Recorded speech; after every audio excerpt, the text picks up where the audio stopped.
Pendant longtemps, j'ai cru que le véritable amour se construisait avec de la patience, de la confiance et une complicité sincère. Je n'ai jamais été du genre romantique à la française, de ceux qui déclament des poèmes sous la pluie. Mais j'ai toujours été là, fidèle, et je pensais que cela suffisait pour faire tenir un mariage.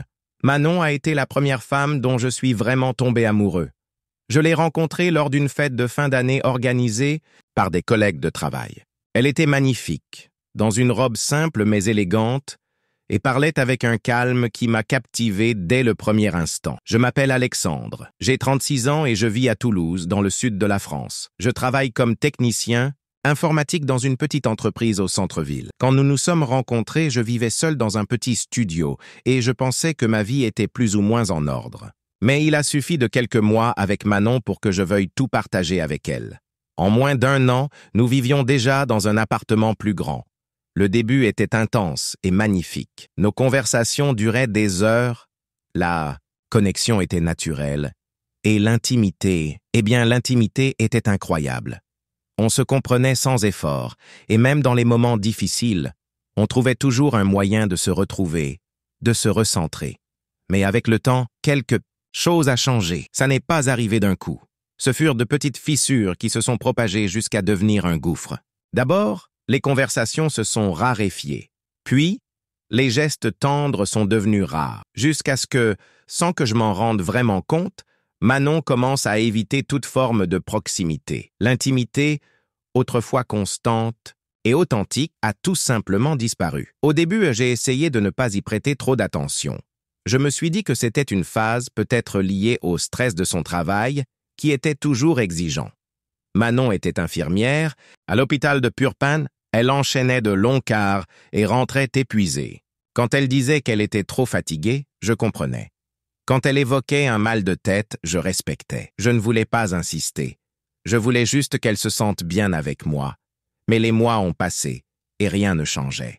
Au contraire, ça empirait. Aborder le sujet devenait une source de dispute. Elle s'énervait, se renfermait ou quittait simplement la pièce. Je me sentais rejeté, mais aussi coupable, comme si je demandais trop à quelqu'un qui donnait déjà tout. Puis, un soir quelconque, pendant un dîner silencieux, elle a brisé l'ambiance d'une manière que je n'aurais jamais imaginée.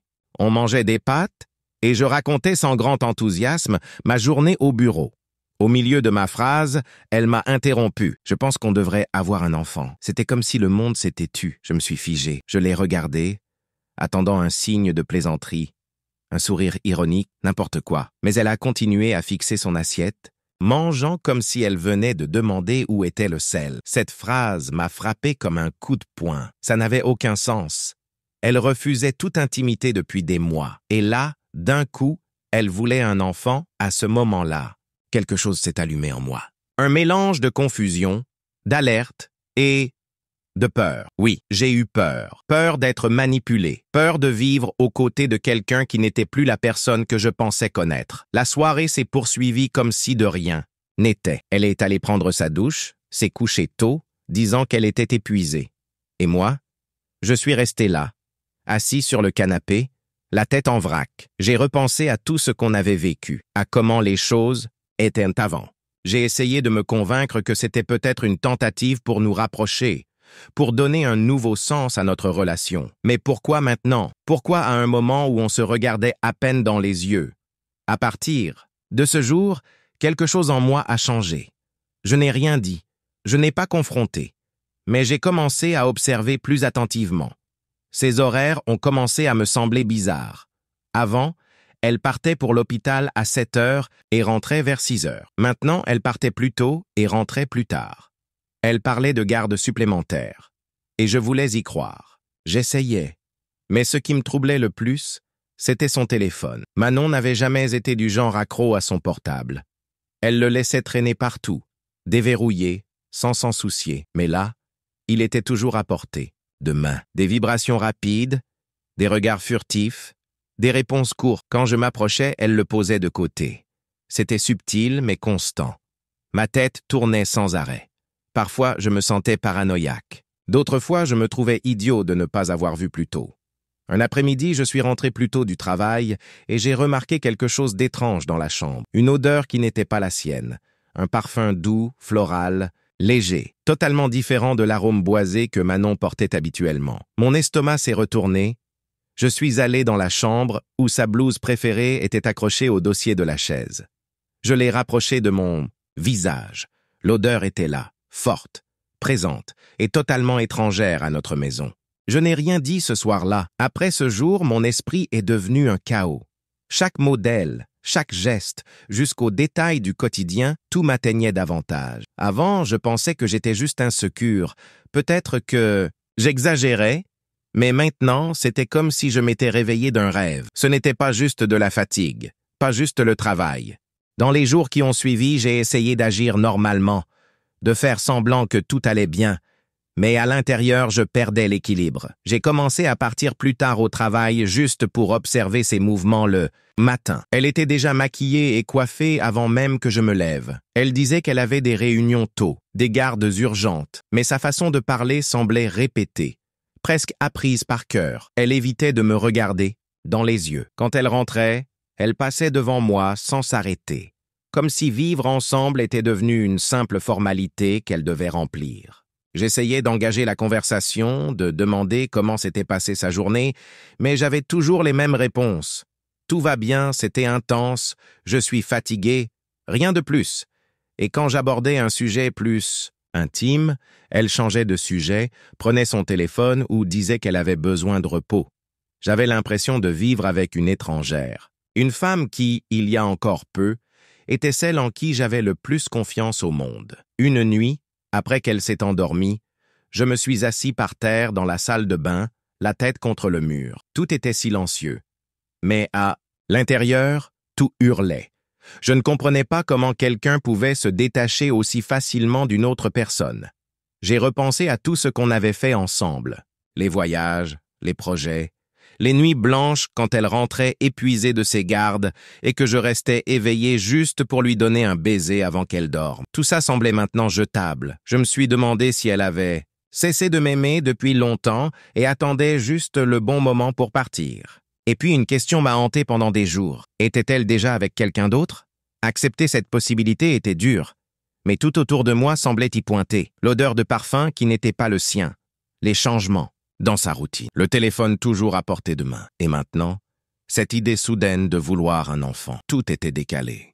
Et même si je voulais lui faire confiance, même si je cherchais une explication innocente, une partie de moi connaissait déjà la vérité.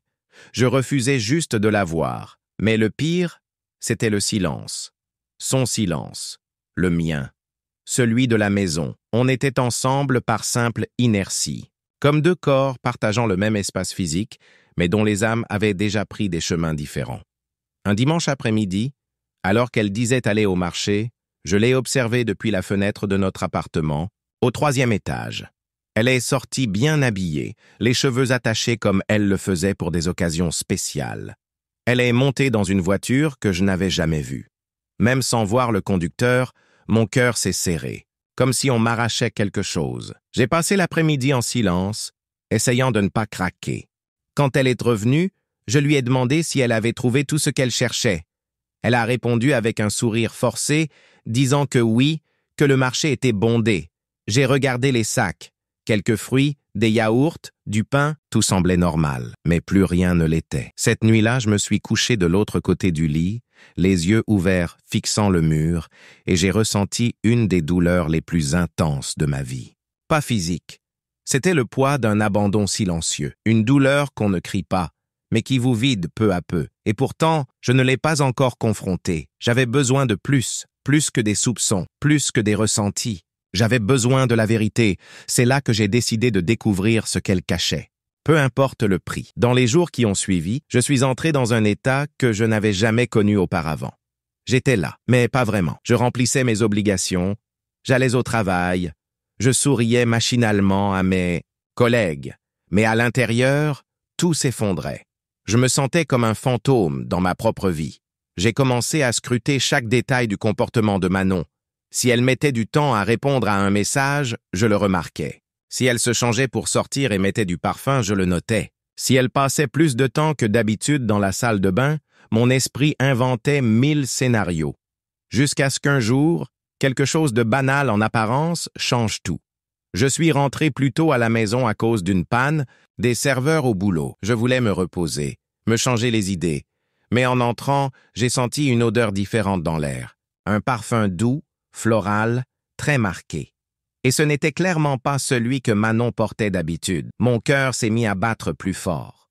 Je suis allé directement dans la chambre. Tout semblait en ordre. Mais une de ses blouses était accrochée négligemment au dossier de la chaise. Je l'ai prise et l'ai portée à mon visage. L'odeur était là, puissante et totalement inconnue. À cet instant, un film a défilé dans ma tête. Je me suis souvenu de toutes les fois où elle rentrait tard, des excuses bancales, de la froideur des derniers mois. Tout commençait à s'assembler. Je n'ai rien dit ce soir-là. J'avais besoin d'être sûr. 2 jours plus tard, un nouveau signe. Manon était sous la douche et son téléphone a vibré plusieurs fois sur le meuble du salon. Je ne fouille jamais dans ses affaires, je n'ai jamais été ce genre de mari, mais là, avec tout ce qui se passait, je n'ai pas résisté. Je me suis approché doucement. J'ai regardé l'écran. Un nom est apparu. Daniel, suivi d'un cœur. Mon estomac s'est retourné. C'était juste une notification, je n'ai pas pu lire le message entier, mais c'était assez pour confirmer qu'il y avait quelque chose de caché. J'ai respiré profondément. J'ai reposé le téléphone exactement là où il était. Je suis retourné sur le canapé comme si de rien n'était. Quand elle est sortie de la douche, on a discuté normalement. Ou plutôt, elle parlait et je faisais semblant d'écouter. Parce que ma tête était ailleurs. Je ne savais pas qui était ce Daniel, ni ce qui se passait exactement, mais à cet instant, ma confiance était déjà morte. Les jours suivants, j'ai essayé de ne pas perdre pied. J'ai observé encore plus. Ses horaires devenaient encore plus étranges. Elle disait faire des doubles gardes, mais elle ne semblait plus aussi fatiguée qu'avant. Elle rentrait légère, presque joyeuse. Un après-midi, pendant qu'elle était sortie, j'ai décidé de nettoyer la maison pour me distraire. Mais en vidant la poubelle de la salle de bain, j'ai vu quelque chose qui a fait trembler mes mains. Au fond, parmi des papiers froissés et des emballages de maquillage, il y avait un test de grossesse usagé. Je l'ai pris avec précaution. 2 lignes roses. Claires, nettes, incontestables. Je me suis assis par terre dans la salle de bain, le test dans la main. Mon esprit tournait à toute vitesse. Manon et moi avions à peine eu d'intimité ces derniers mois. Comment pouvait-elle être enceinte? De qui? La question m'a transpercé comme un couteau. J'ai cherché des explications. Peut-être l'avait-elle fait par précaution, peut-être était-ce une erreur, peut-être était-ce là depuis longtemps, mais le parfum, les messages, la distance, tout pointait vers une seule vérité. Et elle faisait plus mal que tout ce que j'avais jamais ressenti. J'ai remis le test dans la poubelle, exactement là où il était. Ce soir-là, Manon est rentrée comme si de rien n'était. Elle a dit qu'elle était épuisée, mais avec un sourire. Elle m'a touché l'épaule légèrement et est allée se doucher. Moi, je suis resté là, sur le canapé, essayant de respirer. Ce n'était pas juste une trahison, c'était du manque de respect, de la manipulation.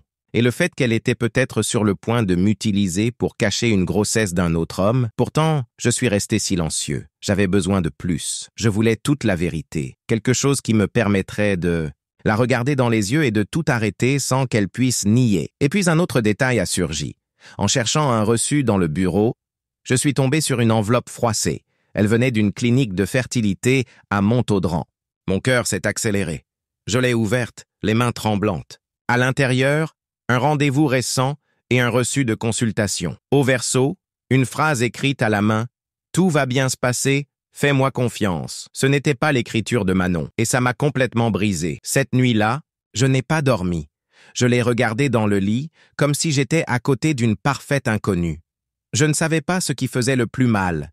La trahison, le mensonge, ou le fait que, malgré tout, je voulais encore comprendre pourquoi. Mais je ne pouvais plus fuir. Ce n'était qu'une question de temps. Le lendemain matin, je me suis levé avant le réveil.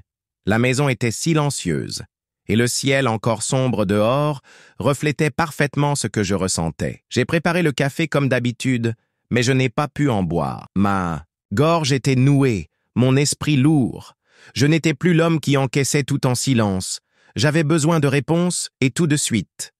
Quand Manon est apparue dans la cuisine, jouant la normalité, je l'ai observée avec plus de froideur. Je lui ai demandé comment elle allait, si elle voulait parler de quelque chose, si elle avait quelque chose à me dire. Elle a souri, répondu que tout allait bien et détourner le regard comme quelqu'un qui cache quelque chose. C'était la confirmation dont j'avais besoin. Ce n'était plus un doute.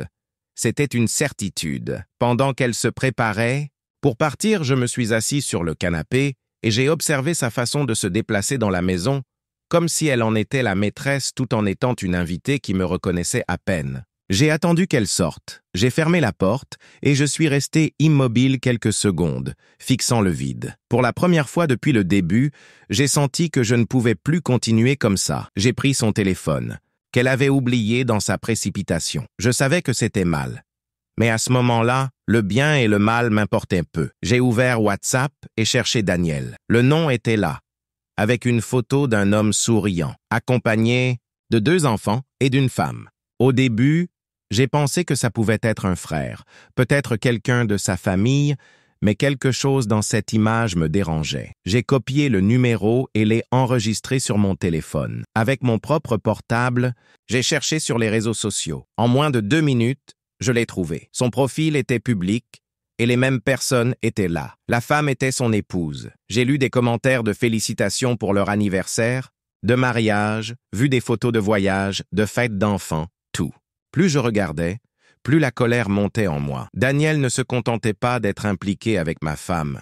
Il trahissait aussi sa propre famille. Ce soir-là, après que Manon s'est endormie, je me suis assis dans le bureau et j'ai écrit un message simple et direct. J'ai utilisé un numéro inconnu pour l'envoyer à sa femme. Une seule phrase, « Votre mari a une liaison avec ma femme, Manon. J'ai des preuves. Appelez-moi si vous voulez en savoir plus. » Moins de 10 minutes plus tard, le téléphone a sonné. J'ai répondu, les mains moites. La voix de l'autre côté tremblait. Elle voulait savoir qui j'étais, ce qui se passait, si c'était une blague. Je lui ai tout raconté, les horaires suspects, les messages, le parfum, le test de grossesse, la clinique. J'ai envoyé des captures d'écran. J'ai montré ce que j'avais. Son silence était si lourd qu'il m'a donné des frissons. Elle m'a remercié et a raccroché. Je savais que cette femme n'allait pas laisser passer ça. Et honnêtement, j'espérais qu'elle fasse exactement ce que je voulais faire avec Manon. Tout exposer, tout démasquer, arracher le masque de perfection qu'ils portaient tous, les deux. Le lendemain, avant de partir au travail, j'ai pris une décision. Je me suis assis devant l'ordinateur et j'ai préparé un email. J'ai rassemblé toutes les preuves, les photos, les captures des conversations, le reçu de la clinique. J'ai écrit un texte court, direct, sans drame, sans exagération, juste les faits, et je l'ai envoyé à la mère, au père et à la sœur de Manon. Ils m'avaient toujours bien traité, toujours respecté, mais ils avaient le droit de savoir à qui ils avaient affaire. Cet après-midi-là, quand elle est rentrée du travail, j'ai vu que quelque chose n'allait pas. Son téléphone n'arrêtait pas de vibrer. Elle regardait, devenait pâle, verrouillait l'écran, puis elle s'est arrêtée au milieu du salon et m'a fixé. Sa voix était altérée, pleine de colère. Elle a voulu savoir ce que j'avais fait. J'ai juste répondu que je n'avais fait que montrer la vérité, que je ne supportais plus de vivre dans le silence, trompé dans ma propre maison. Elle a essayé de se justifier. Elle a dit que ça n'allait plus entre nous, qu'elle se sentait seule, que rien de tout ça n'était prévu, qu'elle ne voulait pas me blesser. Mais c'était trop tard. Ces mots ne m'atteignaient plus. Je ne voyais qu'un visage qui ne me faisait plus rien. Comme regarder un mur, Daniel, d'après ce que j'ai appris plus tard, a été mise à la porte par sa femme. Elle a demandé le divorce. Manon, elle, a dû affronter la déception de sa propre famille. Mais ce jour-là, quand tout a éclaté, je n'ai pas ressenti de plaisir. Ce n'était pas de la vengeance, c'était une libération. Cette nuit-là fut l'une des plus étranges de ma vie. Manon errait dans la maison comme un fantôme, regardant son téléphone toutes les minutes, répondant à des messages précipités, le visage blême, les yeux écarquillés. Elle ne disait rien, elle marchait juste d'un côté à l'autre, comme si elle espérait que tout disparaisse, que ce ne soit qu'un cauchemar. Moi, j'étais assis sur le canapé, à regarder. Je n'ai pas bougé un muscle, je n'ai pas dit un mot. Pour la première fois, j'ai senti qu'elle n'avait plus le contrôle. J'ai vu le moment où elle a lu un message de sa mère. Son visage s'est effondré. Ses mains ont tremblé. Puis un autre message de sa sœur. Et une tentative d'appel de son père qu'elle a ignoré. Elle a éteint son téléphone et m'a regardé. Ses yeux étaient pleins de rage, mais aussi de désespoir. Elle m'a demandé ce que je comptais faire maintenant avec un ton de défi, comme si elle pensait encore avoir un avantage. J'ai respiré profondément et répondu calmement, « Tu vas quitter cette maison. Aujourd'hui, cette maison est à moi. Tu ne dormiras plus ici. Pas une seule nuit de plus. » Elle m'a fixé comme si elle n'avait pas compris. J'ai répété, avec fermeté, « Tu as 1 heure pour prendre tes affaires, et tu pars. » Elle a essayé de discuter. Elle a dit que c'était injuste, qu'elle avait fait partie de cette maison, qu'on ne pouvait pas me chasser de sa vie comme si rien ne s'était passé. Elle a parlé de tout ce qu'on avait traversé ensemble, des bons moments, de ses efforts pour maintenir notre relation. Je l'ai écoutée, en silence. Et quand elle a fini, je lui ai demandé si elle voulait vraiment que je me souvienne des fois où elle sortait en disant qu'elle était de garde alors qu'elle voyait un autre homme, si elle voulait que je pense aux messages cachés, aux parfums étrangers, aux tests de grossesse jetés comme un détail insignifiant. Elle est restée silencieuse quelques secondes, puis a essayé de retourner la situation.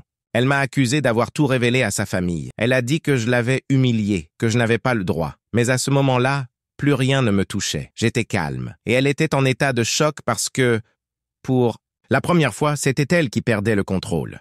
Je me suis levé du canapé, j'ai marché jusqu'à la porte et je l'ai ouverte. Je lui ai dit que son temps commençait maintenant. Elle m'a regardé avec haine et peut-être un peu de honte, mais il y avait encore de la fierté dans la façon dont elle tenait la tête. Elle a essayé de pleurer. Elle a dit que ça ne devait pas finir comme ça, qu'on pouvait parler, comprendre, reconstruire. J'ai juste secoué la tête. Il n'y avait plus rien à dire. Tout avait été dit. Elle est allée dans la chambre, a pris une valise et a commencé à y jeter ses vêtements. C'était rapide, silencieux, comme si elle savait qu'il n'y avait plus rien à défendre. Quand elle est passée devant moi avec sa valise, elle s'est arrêtée un instant. Elle m'a regardé comme si elle voulait dire quelque chose. Mais elle n'a rien dit. Elle a juste murmuré que ça n'aurait pas dû se terminer comme ça. J'ai répondu que non, effectivement, mais que c'était elle qui avait choisi ce chemin et que moi, je faisais enfin ce que j'aurais dû faire depuis longtemps. J'ai fermé la porte dès qu'elle est partie, pas avec colère, avec soulagement. Pour la première fois en des mois, le silence de la maison m'a semblé léger. J'ai pris un verre de vin, je me suis assis sur le balcon et j'ai regardé la rue sombre de Toulouse. Je n'ai pas ressenti de joie, ni de vengeance. J'ai ressenti de la paix. Le lendemain, quelques proches ont appris ce qui s'était passé. Un ami m'a appelé pour savoir si j'allais bien. J'ai dit que j'allais mieux que je ne l'imaginais. La famille de Manon, d'après ce que j'ai entendu, était dévastée. Sa sœur n'arrivait pas à y croire. Sa mère m'a envoyé un message pour dire qu'elle était désolée pour moi. Son père est resté silencieux, mais aucun d'eux n'a essayé de défendre Manon. Et ça, d'une certaine manière, m'a montré que je n'étais pas fou, que je n'exagérais pas. J'étais la victime, et j'avais le droit de mettre un point final. La relation entre Manon et Daniel, d'après ce qu'on m'a dit, n'a pas duré 3 semaines après que tout a éclaté. Il a perdu son mariage et elle a perdu le peu de dignité qu'il lui restait. Mais je m'en fichais désormais. Ma seule mission maintenant était de reconstruire ma vie, seule, en paix, à mon rythme. Les premiers jours après son départ, la maison semblait plus grande. Chaque recoin portait son odeur. Chaque objet semblait chargé d'un poids. La serviette dans la salle de bain, les couverts dans le tiroir, même la façon dont les rideaux laissaient entrer la lumière me rappelait Manon. Mais en même temps que tout ramenait des souvenirs, l'air était plus léger. Je n'avais plus à faire semblant d'aller bien. Je n'avais plus à sourire alors que je sombrais intérieurement. Pour la première fois depuis longtemps, j'étais seul avec moi-même. Et c'était effrayant. Je me levais tôt, prenais mon café en silence et me surprenais à fixer le vide. J'essayais de remplir le temps. Je sortais marcher sans but, je réorganisais les meubles de la chambre, je fouillais dans de vieilles affaires, juste pour sentir que je contrôlais encore quelque chose. Mais c'était inévitable. La tristesse arrivait quand le soleil se couchait. Les nuits étaient les pires. Le silence de la maison me tenait compagnie d'une manière qui faisait mal. Dormir devenait un défi.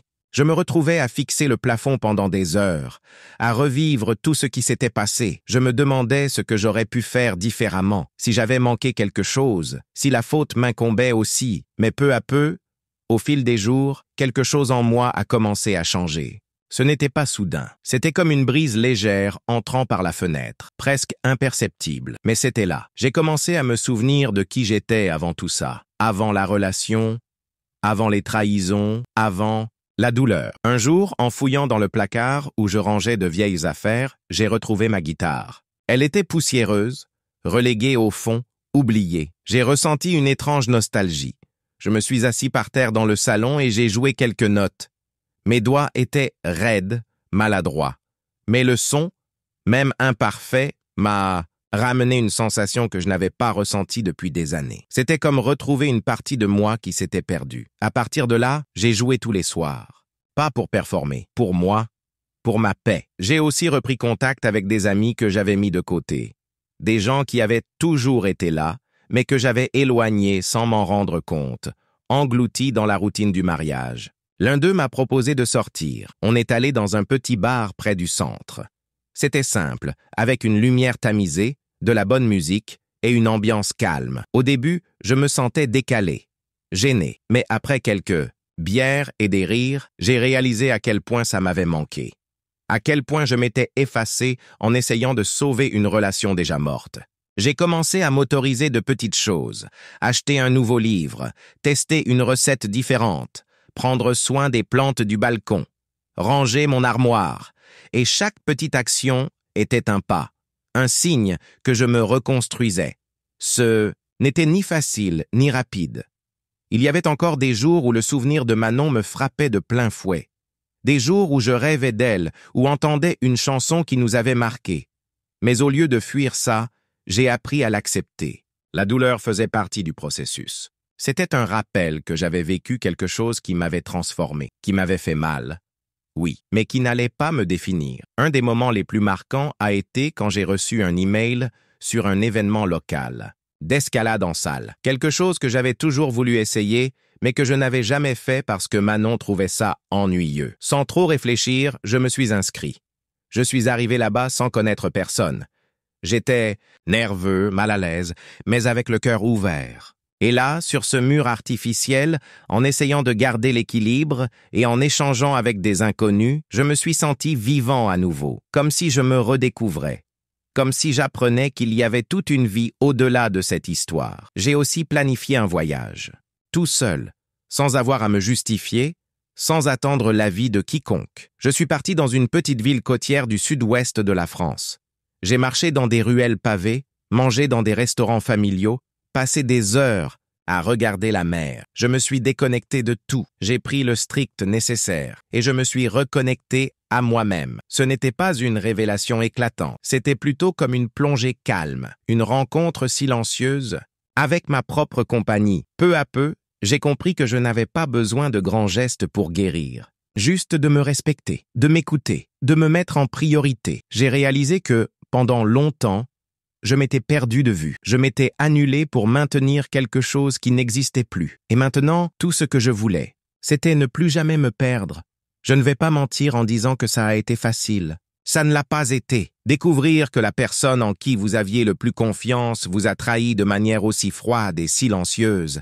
C'est comme perdre le sol sous vos pieds. Pendant des jours, j'ai cru que c'était ma faute, que j'avais peut-être échoué quelque part, que ma présence n'était plus suffisante. Mais aujourd'hui, je comprends que peu importe à quel point vous vous donnez, si l'autre a déjà décidé de vous effacer de son histoire, vous ne pouvez rien y changer.